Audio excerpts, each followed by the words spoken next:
Welcome, welcome, welcome. Tonight I'm presenting to you when hot sex can ruin your relationship. I know it sounds very strange in a way, but it gets people's interest. When hot sex can ruin your relationship. I'm dedicating this to Hugh Fraser, who came up with the title. When I've talked to people about what do you think of the title, people are all very interested. And everybody has a sense I know where this is going. But I think there'll be some surprises on some of the things I'm going to tell you. Because I'm going to go into the dynamics of hot sex, why that happens, and how it can ruin a relationship. And then I'm going to talk about how not to get caught in the trap. I will give you a way so you're not caught in the trap. Firstly, we all know every normal human being likes hot sex. No question about it. The hotter, the better. So when I say when hot sex can ruin your relationship, it's a little bit of, really? That's one reaction. The other reaction is, yeah, I understand. So I get two reactions to it. I'm Dr. Arnold Nerenberg. I've been licensed to practice clinical psychology in the state of California since 1974. I've been in the profession over 50 years. I've talked to tens of thousands of people about their relationships, about their sex lives, about body image, how they feel about different body parts, and helping them with that. And helping people go beyond the physical, dealing with the physical, and then going beyond the physical to more emotional and spiritual dimensions as well. So when what draws two people together, which will lead to the hot sex? What is it that does that? Well, looks, no question about it. Beautiful woman, handsome man. That's a lot right there.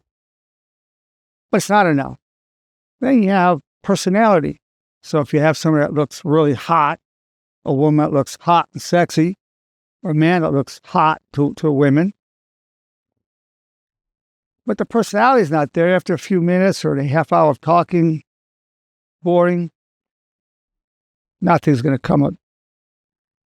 Now, when you have a woman that's hot, gorgeous, beautiful woman, really good-looking guy, handsome guy, both have good personalities, now some things are starting to happen. Personality is there. Then there's the unknown factor X, where there's some attraction. So you have the looks, personality, attraction, and if they're dating, they're seeing each other for a while, could lead to a sexual connection. And where they both really enjoy it, especially if they like to do the same thing sexually. They both enjoy it, and it forms a deep connection. They get bonded together, and the woman gets especially bonded to the man. The man is bonded, but the woman even more so to sex. Because typically when a man enters a woman and ejaculates in her, and he comes out, a lot of men are just kind of done. The woman who took a semen in really carries that man for a while. That the man may or may not be carrying her afterwards, but the woman typically will carry that man. And so if there's a second sexual encounter, then it gets the bond even gets deeper, especially for the woman. I'm not saying it doesn't for the man, but the woman will get even more attached, which is normal, very normal. So what's missing from the formula? We talked about looks, personality, the attraction, sex. What's missing from it? Character. Especially when people are young. They're not looking for the character. They don't even know to look for it. That's where hot sex can become very dangerous. Because you're enjoying it. Your man always comes, has his orgasm. And the woman, especially if she's having orgasm on a regular basis, so she's very connected. It's a deep connection. character. And a lot of times people don't know who they've gotten involved with. You don't know. You start seeing signs. You say, we'll talk from a woman's perspective, notices that he's flirting a bit, sitting with her, but he's checking out another woman. So there's some red flags. But the sex is so good that just overwhelms it. People don't pay attention to red flags when the sex is hot. There are a lot of signs that this is not right for you. A lot of signs. This is one example of flirting. But there are a lot of other signs. And the thing that washes it away, that just creates an amnesia, a mist around it where you can't see it, is hot sex. So this is where I'm going to take this to a place where you can see it's coming. This is where hot sex can ruin your relationship. Now, then you notice that you're doing all the giving. You give him an inch, or you give her an inch, and she takes a mile. It seems to be a one-way street. Do a little something for the person wants more, and not giving you something back in return. The person starts feeling used. The sex is hot enough, that connection you feel right then is strong enough. A lot of people stay. And then you find that you talk to the person, you really have trouble finding common grounds. There's not that many common interests. The values are different, the goals are different, but the sex is hot. And so it keeps it going. Then the person has signs of not letting you look at his phone when he's over. Say it's going on now 6 months, 9 months, you've been seeing each other, not showing you the phone. And then there's some signs that they're secrets. But you say, well, I'm imagining it. I don't really want to pry. Enjoying each other so much sexually, it's beautiful. And the connection, in the sexual connection, it's physical, but it's more than physical. It's emotional. And the sexual experience is really spiritual. There's a real deep bonding that happens. So you're getting more and more bonded to each other, especially the woman to the man too. So there are secrets. We've seen him flirting. He's looking at other women. And then you're with him a year.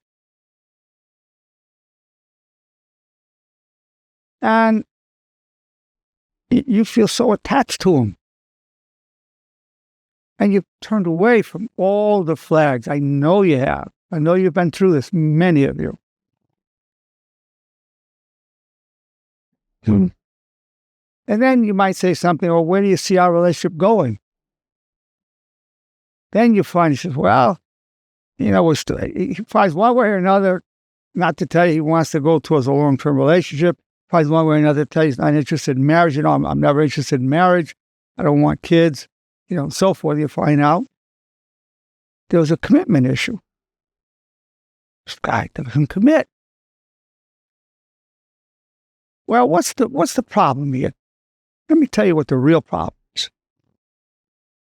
Let's say the guy is 35 and the woman is, say, 31, just for example.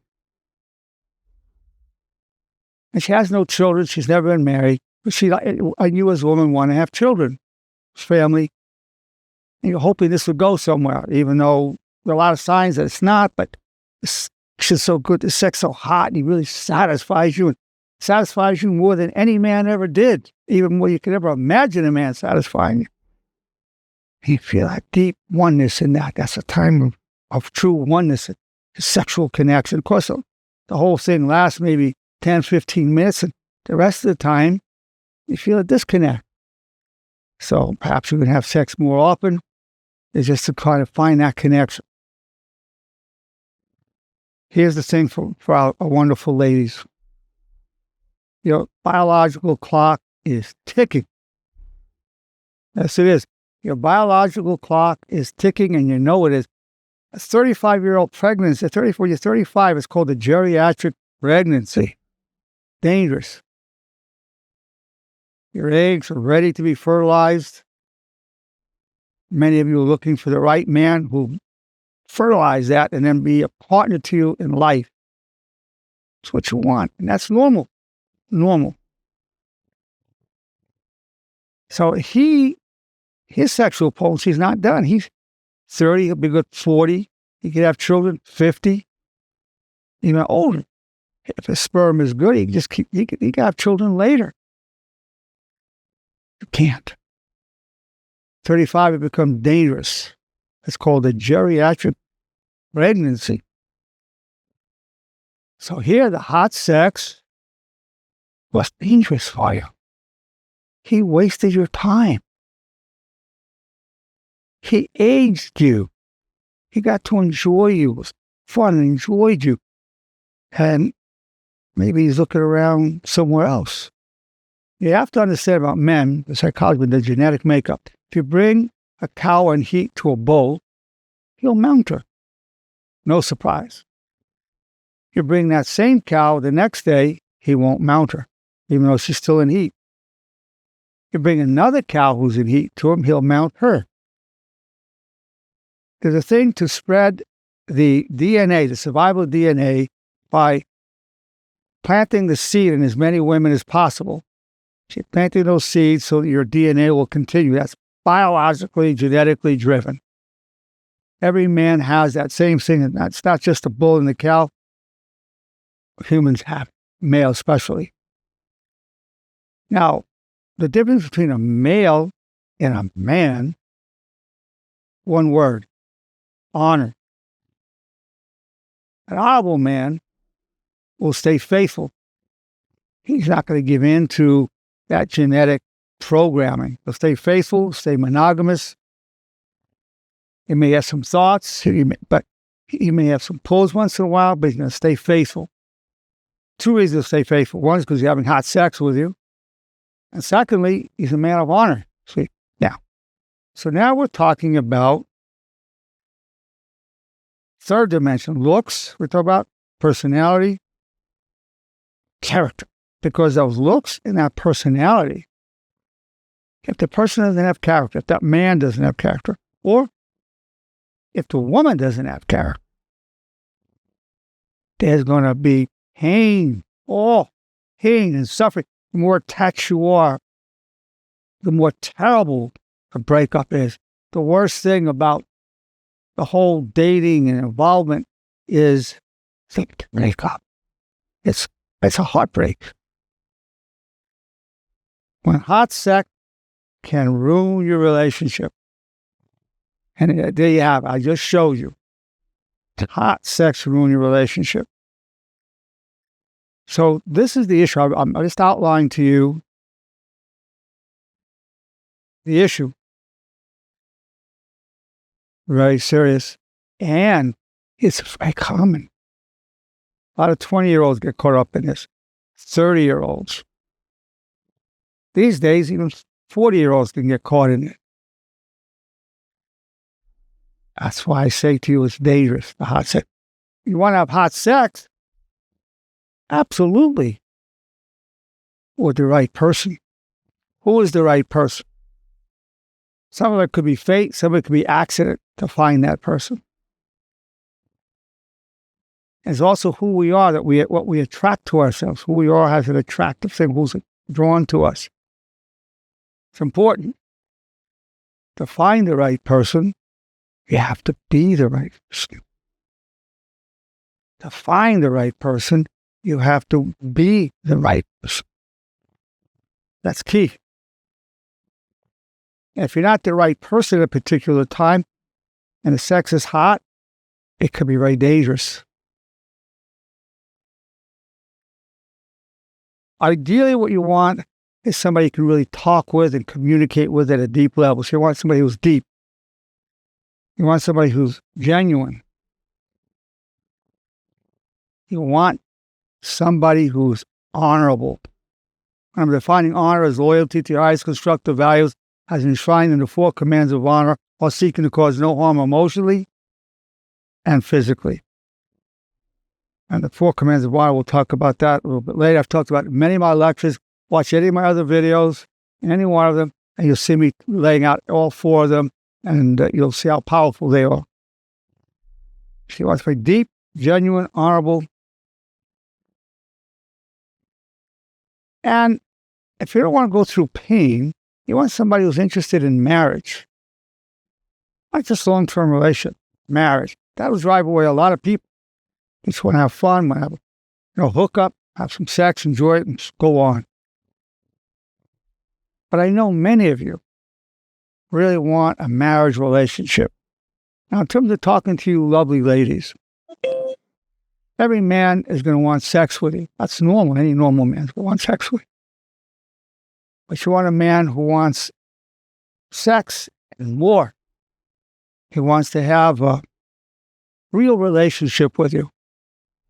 Recognizes you as a person, not just sexually, but as a human being who's going to listen to you and communicate deeply with you. Many women are lonely with their men, very alone, because the men are not talking from their hearts. So maybe they're just talking about the mundane, what they did at work, description. That's okay. But they're not really saying what they're feeling. They're not really saying their thoughts about the woman, how much they love her, how pretty you are, how beautiful you are, or what he loves about you, what he likes about you, or what kind of future he wants to have with you. Really talk deeply to you. You want that. You need that. In fact, that's part of foreplay for the hot sex. You need to have that communication, that heart-to-heart communication, and you can have it. But you can't just go by looks and personality. So the first step I want to tell you is looks and personality are not enough. It's not enough. Now, when we talk about honor, we're talking about integrating the masculine and feminine principle and with character. And the character we're talking about is honor. The masculine principle is arising to the struggle. The feminine principle is nurturance and love. Just the masculine and feminine principle, we all have it. Men have a feminine side in addition to masculine. Women have a masculine side in addition to feminine. Now, if you find somebody who's got a good balance of masculine and feminine energy, they're very dangerous, because if they're likable, you're going to be so drawn to that person. Why are they dangerous? If they're not honorable, they'll use that to kind of suck you in. You'll be attracted. Think, oh, how wonderful. I so much enjoy his company. We laugh, we do this, we do that. But if the character's not there, he's not an honorable person, you are going to hurt. You are going to suffer. You're going to regret the day you ever met him. It's just a matter of time. Just a matter of time. The same thing for men. She's not honorable. You're going to regret having met her. She's flirting with your friends, and you know something's going on. You're at work all day, and you can't get a hold of her. You're just going to be... That's how dangerous it is. Now, you don't want to have a situation where a person starts pulling away from you because you're so attached. Sex is so good, and it seems so loving, so sweet, so wonderful. Then the person gets less interested, pulls away. Well, that's painful. That's what's dangerous. That's painful. And you might think, gee, is it me? Am I not doing something right? Am I just not looking as good as I used to look? Well, that's a woman. Am I not as pretty? You say to the man, do you find me still attractive? You go through it, it'll arouse your insecurities.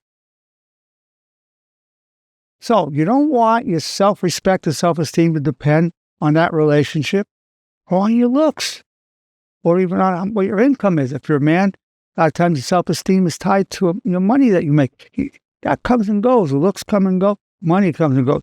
You want something that will last for eternity. So the statement you want to have, you want to write this down. Write this down.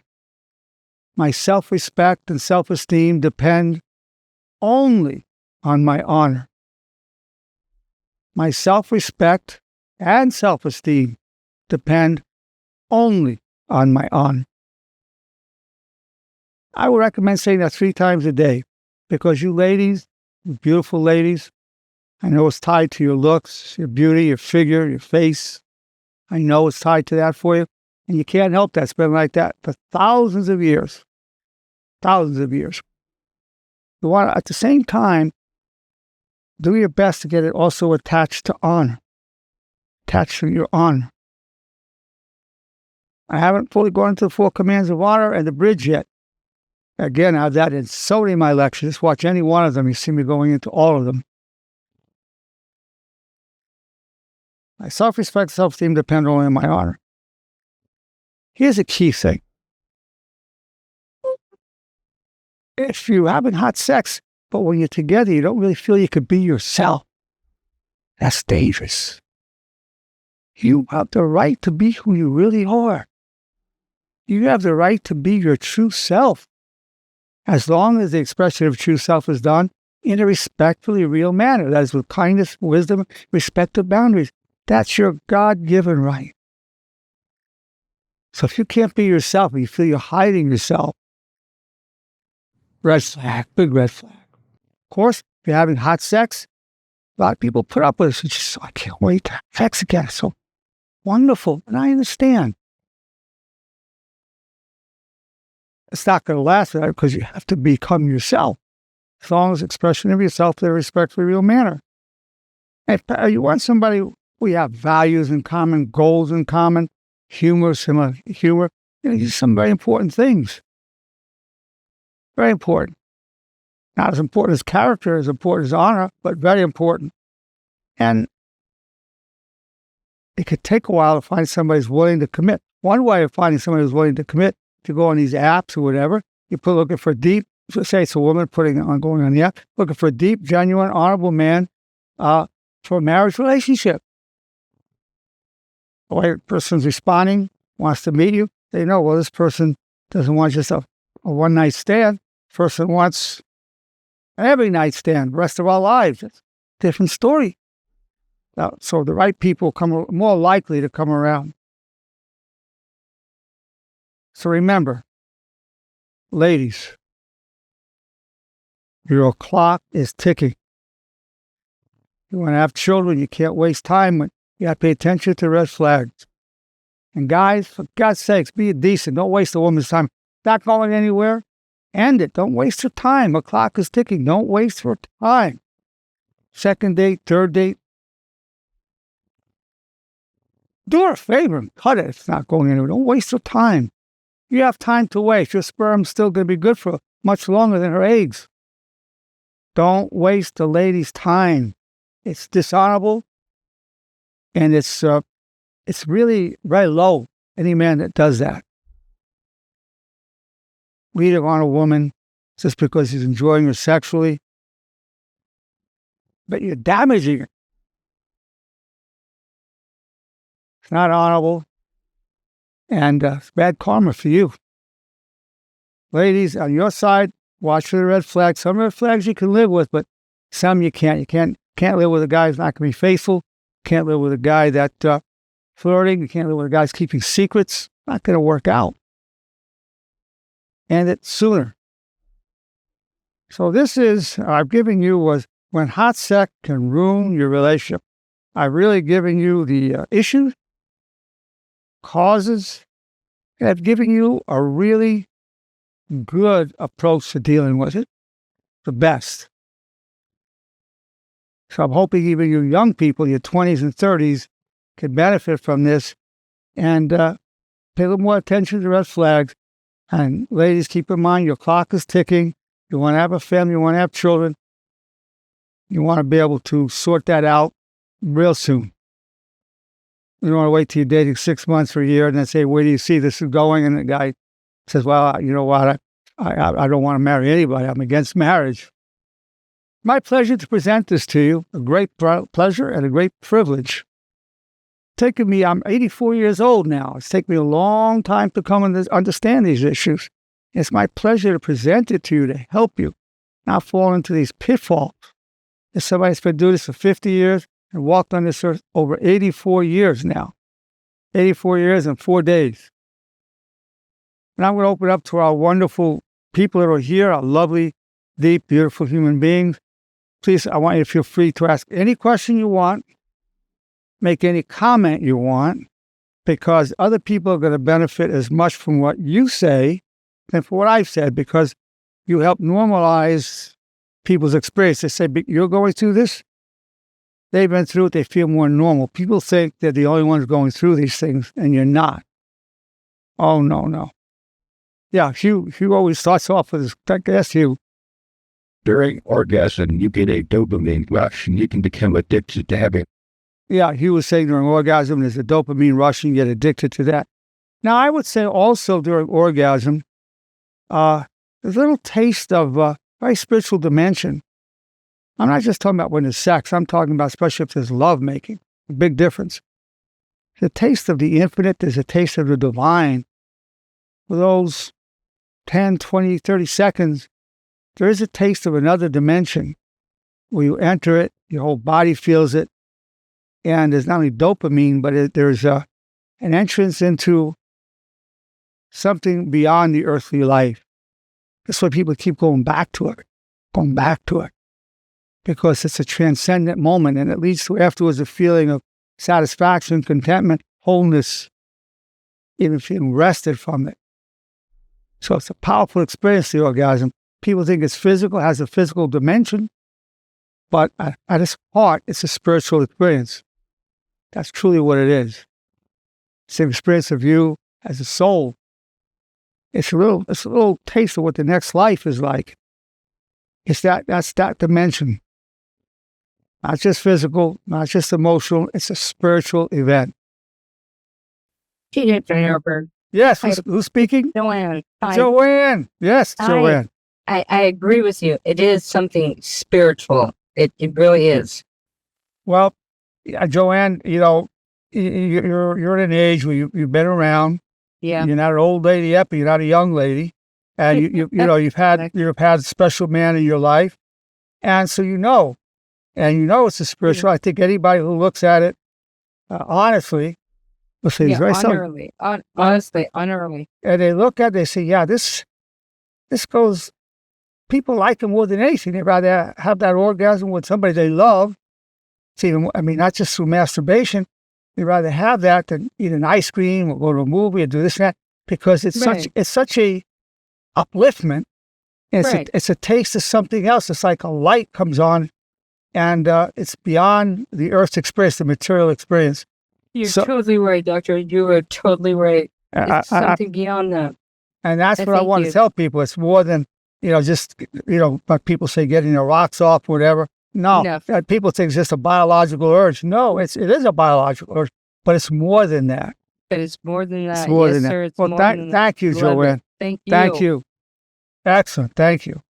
Who else would like to ask a question or make a comment? Dr. Nerenberg, my name is Jorge, and this is the third time I've joined your Zoom meetings. And I want to thank you, first of all. I can really see that you care about us, and I really appreciate that, sir. Now, last meeting, we talked about the bridge. I know it might be going a little bit off subject, but if you could please. Yes, the bridge is very important. So part of the way of honor involves the 4 commands of honor and the bridge. The bridge is key. Some people think it's more important than even the commands of honor. The bridge is this. What's the most honorable thing to think, say, and do? What is the most honorable thing to think, say, and do? Now, I recommend saying that 3 times a day, because the repetition is preparation for application, help you achieve stabilization. So anytime you're in any situation, you're doing it 3 times a day, and then any situation you're in, you're asking that question. You're not going to go, what's going to make me happy? What's the easiest way? No, you're looking for honor. So this is a paradigm shift. You're no longer looking for happiness. You're no longer just looking for pleasure. You're looking for honor, which will lead ultimately to satisfaction in life, to contentment, and a life of no regrets. And we'll be able to live with yourself because of no regrets. And then honor is the foundation of true happiness. Without honor, you can't have happiness. You can have fun, you can have excitement, you can have entertainment. but you can't have true happiness. Also, you cannot be content in life unless you're honorable, because if you're hiding things, you've done things, and you know you're being dishonorable, there's always some kind of nagging guilt, some nagging thought that you're doing something wrong, and you know it. The world may not know it, but you know it. So, highly recommend this. Now, the 4 commands of honor are: I wish you well. I take full responsibility for co-creating my reality, my problems. I'm grateful for the power I gained from hardship. If you believe in God, it's God you wish and only wish. If you don't believe in God, I seek always to serve my highest values. So he's saying the 4 commands of honor, and I go into them in all my lectures. All of them. I expand on it more. You say 3 times a day, your commands of honor, your bridge, and as you're doing that, you not only become an honorable person, an honorable man, an honorable woman, but you're going to attract that because you carry yourself different. A person that's honorable carries himself different, carries himself differently. And people feel that. That sets up a vibration, and you're more likely to attract that. If you're a person that's not honorable, you have things that, you're manipulative, you're just out for your own pleasure and gain, that's what you're going to attract, people who are playing that same game with you. So to attract someone of value, you must be someone of value. I'll say it again. To attract someone of value, you must be someone of value. That's how it works. And most young people don't know that. Heck, I didn't know when I was younger. I didn't. Nobody told me that. I'm telling it to you. You want to have other people hear this message. To attract someone of value, you have to be someone of value. To attract an honorable person, you have to be an honorable person. That's a law of nature. Like attracts like. Basic truth. Very good. I'm really so glad you asked about that. It was not a side point. It's right on. Thank you for asking that question. Doctor, I agree. I totally agree with him. That the bridge is key. I was with Jared for 33 years, and I lost. I know it was a big loss. And one thing about you, Joan, I've known you for quite a long time. You're an honorable person, and you give a lot. I mean, you're all in. You don't hold back. You're all in. You have so much love to give, so much positivity. And that's what you're going to be drawing to yourself. You give that love, and I know you receive that love because you're all love. It just emanates from you, the whole positivity. Amazing. I'm grateful to know you. I've always been grateful, Señor. Thank you, Joanne. Who else would like to ask a question or make a comment? Hey, Dr. Nerenberg, this is John. John, yeah. Just listening to these teachings every Tuesday and reading the book and everything you're teaching me, a lot of me was like, man, I wish I would have had this. Hey, John, let me tell you something. I wish I would have had it, but I had to do a lot of dumb things in my. I'm grateful that you, and then of course God has brought me to this place now. And so, like you said, I may have not been honorable all the time, or I may not have been, but I will from now on. John, one statement I made: I have not always lived with honor, but I will die with honor. Yes. And nobody told me these things. I mean, the Spirit the promptings of the Spirit. A lot of mistakes. I've suffered a lot. I've made a lot of mistakes in my life. It's like my father said to me, son, I have a lot of good advice to give you. Not because I've been so smart, just I've been so stupid. I've been so stupid. I didn't really start catching on to life till I was at a deep level, till I was 70. Now at 84, I really know what I'm doing. You're getting me at a good point in my life where I can tell you these things. 20 years ago, I couldn't tell you this. But now I can. Thank God I've lived long enough. I almost didn't. Heart attack, I had prostate cancer, had my health issues. And through the grace of God, here I am to bring this to you. And I'm so grateful that God kept me here so I can give this to you, John. Yes. Well, I'm grateful that you're here still as well, sir, and hopefully for another 100 years. Well, I asked God for 120, but we'll see what happens. We'll see what happens. Sometimes it seems like I'm going to get there. Sometimes it doesn't. But whatever it is, you know what I tell myself every morning? I say, I enthusiastically embrace my life, and I enthusiastically embrace my death as a portal to pure love, light, and bliss. So you have to make peace with your life, but you have to make peace with your death. And I'm not saying I'm 100% made peace with it, but I'm getting there. I embrace that death. I know I will go on as an eternal soul. I know many of you that I've come to really know. I'll be seeing you on the other side, God willing, you live another 50, 70 years, and we'll see each other. So you got to make peace with your life and with your death. You've got to do it. That's the only way to live. And I just told you the way I try to do that. Yes. Well, thank you. Thank you so much for your comments. Beautiful. Thank you. A lot of Thank you, people sir. benefit from this. Yeah, very well said. I wish someone told me. My father said some wise things to me, but I really tried to pass on a lot of things that I learned in addition to that, to what my dad told me. He was a very wise man. But really, I didn't learn these things in a book. I didn't learn it in graduate school. I spent 10 years at university, 4 years as an undergraduate, then a year where I studied electronics, and then another 5 years in graduate school. Nobody told me these things. And then my readings and being in therapy, at times it's good for psychologists to be in their own therapy. No one told me any of this. I mean, nobody. But I would be suffering. I'd go through things and I'd say, this isn't working. This isn't whatever. And I'd do it another way. That's not working. This way and that way. And then looking at the Word of God and Scripture, Scripture is the spiritual teaching of all the divine educators, the same, whether Christian or Baha'i or Jewish, Muslim, Hindu, Zoroastrian, Buddhist, Jewish, whatever. The Scripture, the basic spiritual laws are the same. And that helped guide me. And then I became sensitive to the promptings of the Spirit. So I began to recognize it. And then I started doing studies. I've conducted about 20 studies. I'm publishing them. I have my own journal that I've started for this. Really good studies. And I'll be talking about those studies. I've talked about them before. I have many lectures on them. But I'll be many more that I'm publishing in my journal. Thank you.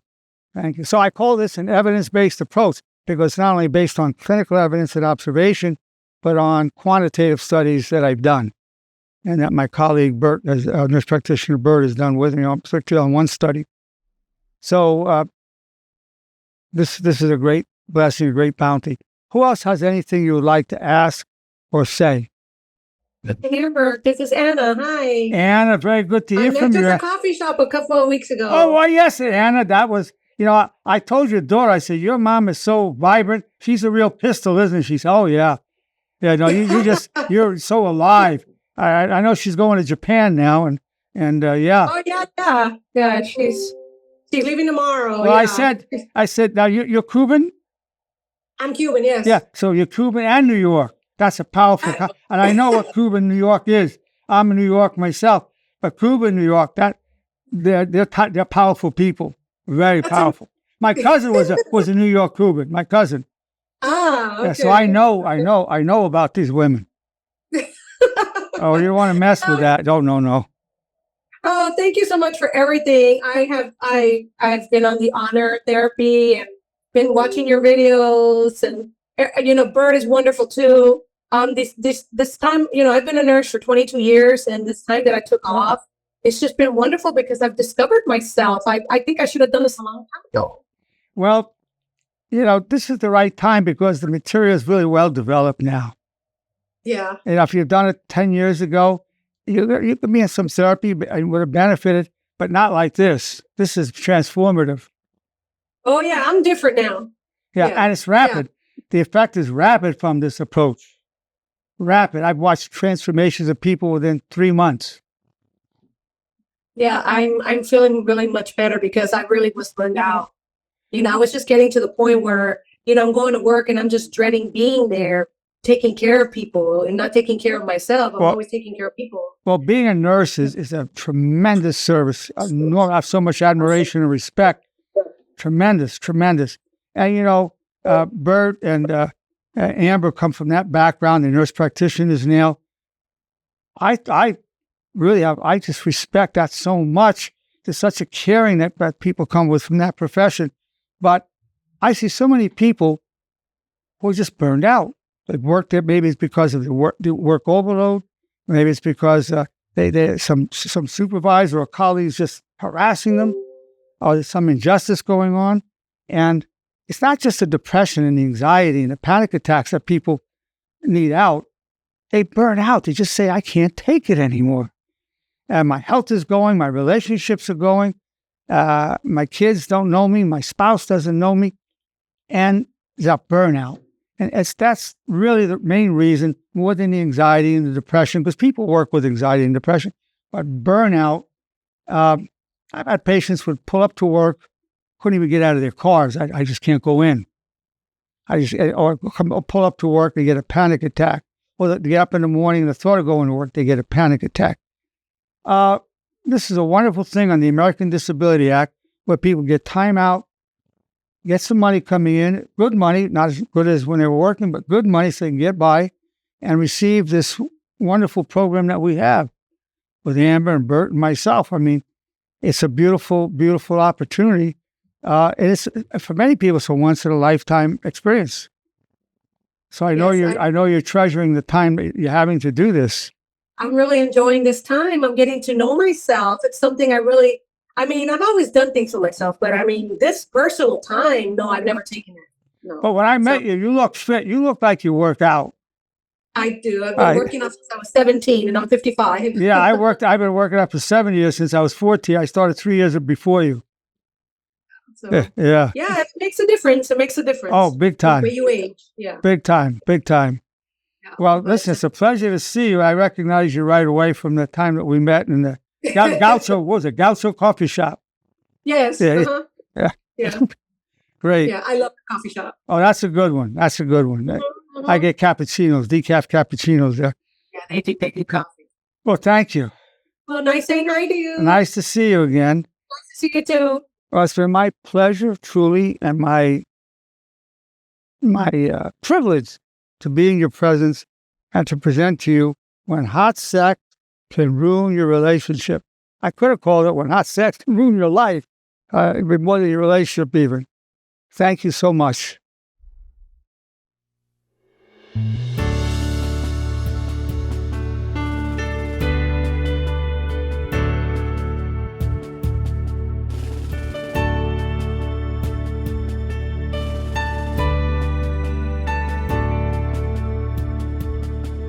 The sea of destiny is in your deepest struggle.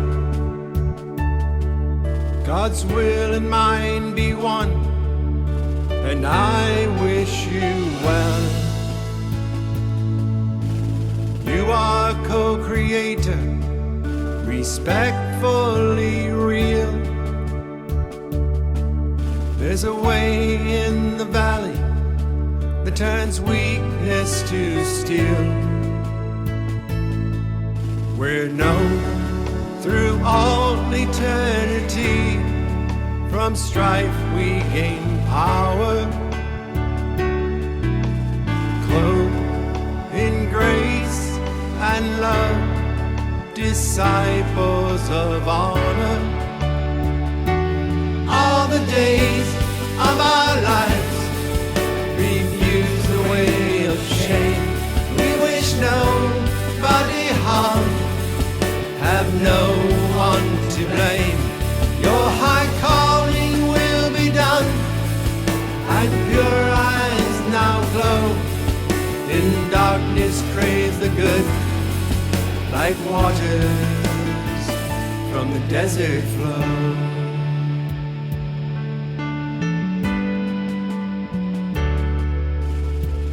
I pledge my love all the days of my life. I pledge my soul to all that is good. I pledge my heart to my brothers and sisters, who I join in the light, leave a legacy of honor.